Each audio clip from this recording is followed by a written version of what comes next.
College ছাত্রী রুমি আক্তার 2021 সালে ভালোবেসে বিয়ে করেন ঠাকুরগাঁয়ের রুহিয়া এলাকার ঘনি মহেশপুর গ্রামের আব্দুর রশিদ মেহেদীকে। বিয়ের পর তাদের কোল আলোকিত করে জন্ম নেন আফিফা জান্নাত রাইসা। সন্তান জন্মের পর পৃথিবীর সব সুখ যেন তার ঘরে এসে বাসা বেঁধেছিল, কিন্তু ভাগ্যের কি নির্মম পরিহাস। কন্যা সন্তান জন্মের 9 দিনের মাথায় আত্মহননের পথ বেছে নেন স্বামী আব্দুর রশিদ মেহেদী। মাত্র 9 দিন বয়সে বাবা হারান রাইসা, আর কলেজ ছাত্রী রুমি হারান পৃথিবীর সবচেয়ে কাছের মানুষটিকে। আমরা রিলেশন করে বিয়ে করছিলাম, বিয়ে হয় 3 বছর, 2 বছর আমরা ভালোই ছিলাম, একসাথে থাকতেছিলাম। পরে তখন হচ্ছে আমাদের বাসায় জায়গা জমি নিয়ে আর জমি নিয়ে ঝামেলা চলতেছিল। পরেও আমার বাসায় মারামারি লাগছিল জমি নিয়ে। পরে ওখান থেকে আমরা সেভ মনে করিনি, ওখানে তখন থাকিনি আমরা হাজব্যান্ড ওয়াইফ মিলে। তখন আমরা শহরে চলে আসি, শহরে আমরা ভাড়ায় থাকতাম। তো পরে আমার হাজব্যান্ড ওইটাই করতো, আর আমার শ্বশুর যে শিক্ষক ছিলেন না, উনি যে ভাতাটা পাইতো ওটা দিয়ে আমাদের সংসার চলতো। পরে আমরা ভালোই ছিলাম। পরে হচ্ছে আমার হাজব্যান্ড, আমার বেবি হওয়ার 9 দিন হয়েছে, তখন হচ্ছে আমার হাজব্যান্ড যাই যে বাস স্ট্যান্ডে যাই, আর যে আবাসিক হোটেলে ওখানে যাই।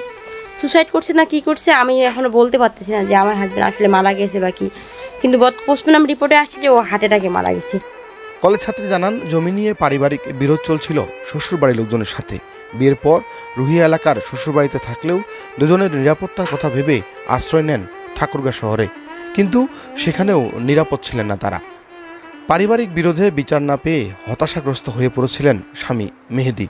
বিচারের জন্য দায়ে দাঁড়ে ঘুরে ক্লান্ত হয়ে এই পথ বেছে নিয়েছেন তিনি। ও ভিডিওতে বারবার বলে গেছে যে আমি কার জন্য মরলাম বা কে কেন মরলাম, এগুলা কারণ নিয়ে সব কিছু বললো। আমার হাজব্যান্ড আমি মিলেও অনেক জায়গায় আমরা দৌড়াইছি, অনেক লয়ারের কাছে গেছি, কোনো আমাদের পক্ষে রায় দিছে, কিন্তু আমার হাজব্যান্ড আর আমি কোনো বিচার পাইনি। হয়তো বা আমার মনে হচ্ছে যে এগুলোর জন্যই আমার হাজব্যান্ড মারা গেছে, কারণ সে সুবিচার পায়নি। সুবিচার পাইলে হয়তো আজকে এই মুহূর্তে আমরা এতিম হয়ে থাকতাম না। স্বামীর মৃত্যুর পর কোলের সন্তান রাইসাকে নিয়ে ঠাঁই হয়নি শ্বশুর বাড়িতে। গেল 7 মাস ধরে বাবার বাড়িতে থেকে কাজের সন্ধান করছেন কলেজ ছাত্রী রুমি আক্তার। স্বামীর মৃত্যুর আগে ভিডিও বার্তায় বলেছিলেন স্ত্রী ও সন্তানকে তার প্রাপ্য অংশ ফিরিয়ে দিতে। মেহেদীর ধারণা ছিল তার মৃত্যুর পর ন্যায় বিচার পাবে স্ত্রী ও তার ফুটফুটে কন্যা সন্তান। এখন আমার হাজব্যান্ড বারবার ভিডিওতে এটাই বলে গেছে যেন আমার মেয়ে ভালো থাকতে পারে, তার ভবিষ্যৎ জন্য উজ্জ্বল হয়। এই মুহূর্তে আমি যদি বিচার পাচ্ছি না, আমার তো পাশে কেউ নাই।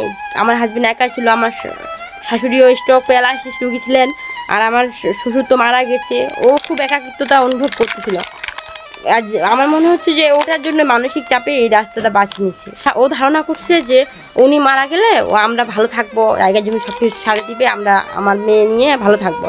কিন্তু ও একবারও ভাবলেন ভালো থাকা তো দূরের কথা, আমরা কতটা খারাপ আছি। আমার শ্বশুরগুলো ওগুলো তো আমার বাচ্চাটা মানে 2 টাকা দেওয়া তো দূরের কথা, খোঁজই নেয় না যে আমার বাচ্চাটা কেমন আছে। এখন মেয়ে বিয়ে দিয়েছি, মেয়ে বিয়ে দেওয়ার পর তো মানে জামাই এইভাবে কাজটা করলো। এখন মেয়ে কীভাবে চলবে, কীভাবে থাকবে, এখন ওখানে থাকতে পারতেছে না। এখন মেয়ে কীভাবে সংসার করে চলবে, এখন মেয়েটাকে কীভাবে খাবে, এখানে এইগুলো নিয়ে আমি বহুত আমি যেন আমার মেয়ের ন্যায্য বিচার পাই, যেন মানে আমার নাতিনরা মানে ভালো মতন জায়গা জমি পায়। কলেজ ছাত্রী রুমি ও তার 7 মাসের কোলের সন্তান রাইসার ভবিষ্যতের জন্য প্রয়োজন এখন ন্যায় বিচার আর একটি কর্মসংস্থান। এটি হলেই প্রিয়জন হারানোর শোক কাটিয়ে উঠে ভবিষ্যৎ জীবন সুন্দর হবে তাদের। অথচ আমার হাজব্যান্ডের জায়গা জমি সব কিছু ওরা দখল করে খাচ্ছে। এখন আমি কিছুই করতেছি না, আমি লেখাপড়া করতেছি, আমি HSC পাস ডিগ্রি 2nd ইয়ারে পড়তেছি।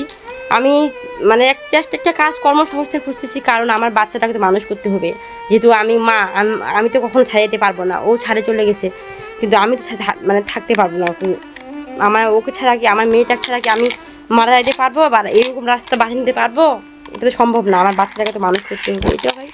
এতটুকুই প্রত্যাশা, মানে যেন আমার যে হাজব্যান্ড যেহেতু মারা যাওয়ার আগে এটা বলে গেছে যে তার প্রাপ্য জিনিসটুকু পাই। সবার কাছে এটাই অনুরোধ যেন আমার বাচ্চাকে সুন্দর ভবিষ্যৎ করতে পারি।